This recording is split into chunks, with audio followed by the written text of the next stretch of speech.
South Africa में गांधी जी 6 साल तक जेल में भी रहे। और जानते हैं, जब वो वापस आए तो उन्होंने ट्रेन से 1915 में वो वापस आए, उन्होंने ट्रेन से पूरे भारत की यात्रा करी ताकि वो भारत के गांव-गांव में जाकर देख सके। देश भर पर घूमे और उसके बाद वो अहमदाबाद में जाकर बस गए और वहां पर उन्होंने सत्याग्रह आश्रम बनाया। आश्रम वर्ड की यदि हम संधि करें तो आ प्लस श्रम, श्रम का मतलब है काम। यहाँ पर सब लोग खुद काम करते थे। और अब आया सबसे मेन चीज, गांधी जी का सिंबल चरखा। ये देखो चरखा चल रहा है ना, ये तो मैं आपके लिए खादी भंडार से लाई। और ये देखो नुपुर के घर का चरखा। और गांधी जी ने अब खुद क्या बनानी शुरू कर दी, ऐसे इससे धागा बनता था और उसके बाद खादी बनानी शुरू कर दी और कपड़ा खुद बनाते थे, क्योंकि ईस्ट इंडिया कंपनी के आने के कारण सारी मिलें चली गई थी, हमारे गांव की अर्थव्यवस्था बिल्कुल खराब हो गई थी। तो गांधी जी ने जो ये एक खादी के कारण चरखा चलाया, इसको क्वाइट रेवोल्यूशन कहते हैं, शांत रेवोल्यूशन। और पूरे भारत में अब सिर्फ खादी खादी हो गई। एक बार एक बच्चे ने गांधी जी को बोला, गांधी जी मेरी मम्मी आपके लिए कुर्ता बना दे। तो गांधी जी ने बोला, तब तो आपकी मम्मी को, माता को पूरे 40 करोड़ लोगों के लिए कुर्ते बनाने पड़ेंगे। आप समझ गए कि उन्होंने बोला, जब तक मेरे भारत देश में कोई भी गरीब है, मैं अच्छे वस्त्र नहीं पहनूंगा। वो सिर्फ एक लंगोट पहनते थे, धोती पहनते थे और सर्दियों में एक शॉल लेते थे। इसके बाद 1918 में उन्होंने नील के व्यापारियों के लिए चंपारण सत्याग्रह शुरू किया, खेड़ा सत्याग्रह शुरू किया। 1919 का रॉलेट एक्ट और 1919 में ही जलियांवाला कांड भी हुआ था। 1922 में खिलाफत आंदोलन और 1922 में गांधी जी पर देशद्रोह का मुकदमा चला और 6 साल की सजा हुई, पर 2 साल में ही उनको रिहा कर दिया गया। और कई बार कस्तूरबा गांधी जी भी उनके साथ जेल जाया करती थी। इसके बाद दांडी यात्रा जो है वो मेन है 1930 में। उन्होंने अपने 78 साथियों के साथ अहमदाबाद में साबरमती आश्रम से 400 किलोमीटर की पैदल यात्रा की। और उस समय नमक जैसी सस्ती चीज पर कर लगा हुआ था, उन्होंने नमक बनाकर उस कानून का उल्लंघन किया। 1934 से 39 तक वो वर्धा आश्रम में रहे। तो सारी जिंदगी वो घूमते ही रहे, पूरे लोगों को इकट्ठा करते रहे और लोग उनके साथ जुड़ते गए। और 1942 का क्विट इंडिया मूवमेंट, और उसमें उन्होंने एक स्लोगन दिया, डू और डाई, करो या मरो। और 1944 में पुणे जेल में कस्तूरबा गांधी जी की हार्ट अटैक से मृत्यु हो गई। पूरी जिंदगी कस्तूरबा गांधी जी ने गांधी जी का साथ दिया। इनसे उनको 4 बेटे भी हुए। और क्या आप जानते हैं कि गांधी जी के जन्मदिन 2 अक्टूबर वाले दिन को इंटरनेशनल पीस डे भी कहते हैं, क्योंकि गांधी जी सत्य और अहिंसा के पुजारी थे। उन्होंने पूरी आजादी की लड़ाई अहिंसा से जीती और वो कहते थे, सत्य और अहिंसा तो मेरे 2 लंग्स की तरह हैं।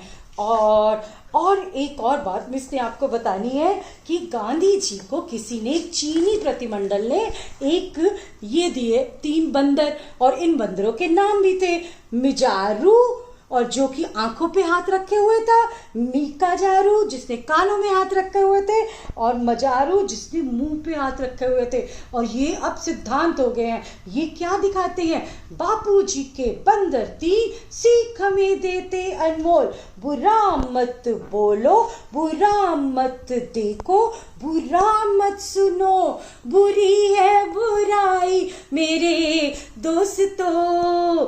तो देखा, गांधी जी के 3 बंदर, इनको यूनेस्को ने अब इनको अपनी वर्ल्ड हेरिटेज माना है। और हमारा तो जिंदगी गांधी जी के बिना बिल्कुल अधूरी है, क्योंकि हमारी करेंसी जो है, हमारे देश की जो करेंसी है इंडियन, उनके हर नोट पर गांधी जी की तस्वीर है। भाई ये देखो, ये देखो।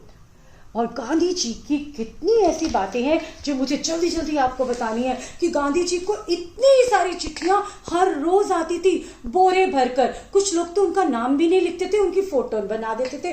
कुछ लोग लिखते थे गांधी जी वो जहां भी हो, मतलब एड्रेस नहीं लिखते थे। गांधी जी इतने फेमस हो गए थे। और आपको पता है 250 जो है वो टिकट उनके नाम पे जारी हो चुके हैं, 80 देशों ने जारी किए हैं। कितने वर्ल्ड की ऐसी जगहें हैं जहां पर उनकी मूर्तियां हैं, उनके नाम की सड़कें हैं, संग्रहालय हैं। इतने फेमस थे वो। और बड़ी मजे की बात है कि वो इस राइट हैंड से भी लिख लेते थे, लेफ्ट हैंड राइट हाथ से भी लिख लेते थे, दोनों से लिखते थे, पर उनकी राइटिंग बहुत गंदी थी। और आपको पता है वो सत्याग्रह में जब वो कई बार ऐसे कई दिनों तक फास्ट रख लेते थे, 21-21 दिन के 2 बार उन्होंने फास्ट रखे।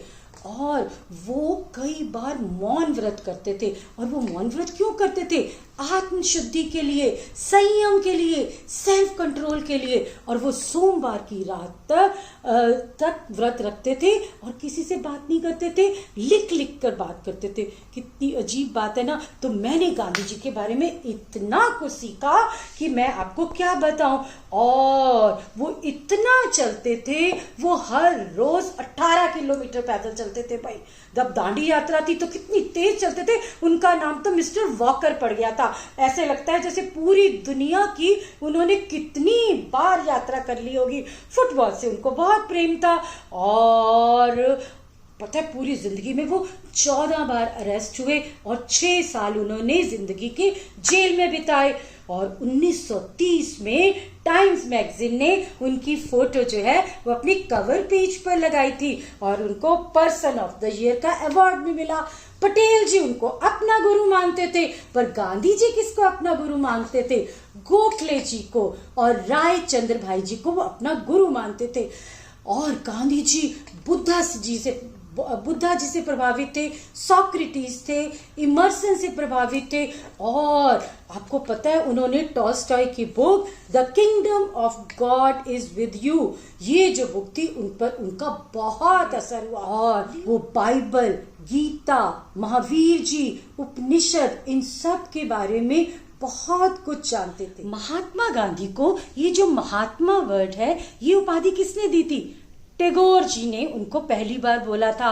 और सुभाष चंद्र बोस जी ने 1944 में रेडियो में उनको राष्ट्रपिता बुलाया। पूरी जिंदगी वो छुआछूत नहीं मानते थे। और उन्होंने विधवा विवाह, बाल विवाह, पर्दा प्रथा और कितनी ही हिंदू कुरीतियों को, छुआछूत, मुस्लिम हिंदू एकता के लिए काम किया, नशाखोरी के लिए काम किया। और जो बहु विवाह उस समय हो रहे थे उसके लिए भी उन्होंने बहुत काम किए।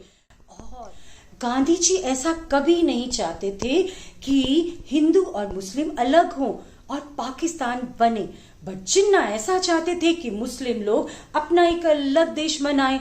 और इतने प्रयासों के बाद हमें 15 अगस्त 1947 को आज़ादी मिली। और आप जानते हैं कि जब आज़ादी का ये जश्न मनाया जा रहा था उस समय गांधी जी कहाँ थे? गांधी जी कलकत्ते में जो दंगे हो रहे थे उन मुस्लिम लोगों को, उन गरीब लोगों को राहत दे रहे थे। उन्होंने उस फंक्शन में पार्टिसिपेट नहीं किया। सारी जिंदगी वो अमन, शांति, प्रेम का संदेश देते रहे। और 30 जनवरी 1948 को नाथूराम गॉडसे ने उन्हें गोलियों से भून दिया और 3 गोलियां उनके सीने में लगी और उन्होंने प्राण त्याग दिए। पूरे देश के लिए ये बहुत बड़ी क्षति थी। उनकी शव यात्रा का जब वर्णन हम सुनते हैं या देखते हैं तो उनकी शव यात्रा 8 किलोमीटर लंबी थी। सब तरफ लाखों लोग सड़कों के किनारे थे और हर इंसान रो रहा था।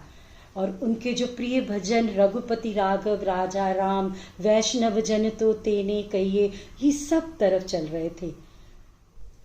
मिस का गांधी जी पे ये लेसन बहुत लंबा हुआ क्योंकि गांधी जी के बारे में अभी भी बहुत कुछ है जो मिस नहीं बता पाई भाई। तो आप ये लेसन थोड़ा थोड़ा करके देखिए, ठीक है। और गांधी जी ने जो हमारे देश भारत के लिए सपना संजोया था, आज हम सब प्रण करते हैं कि एक ऐसा भारत बनाएंगे, उनके सपनों का भारत। तो मिस अंत करती हैं पुतली बाई का ये जाया एक मिसाल बना, सीधा साधा बापू एक दिन वृक्ष विशाल बना। सत्य अहिंसा से जंग लड़ने की जो राह बताता है, महात्मा गांधी जी को जन जन शत शत शीश झुकाता है। धन्यवाद।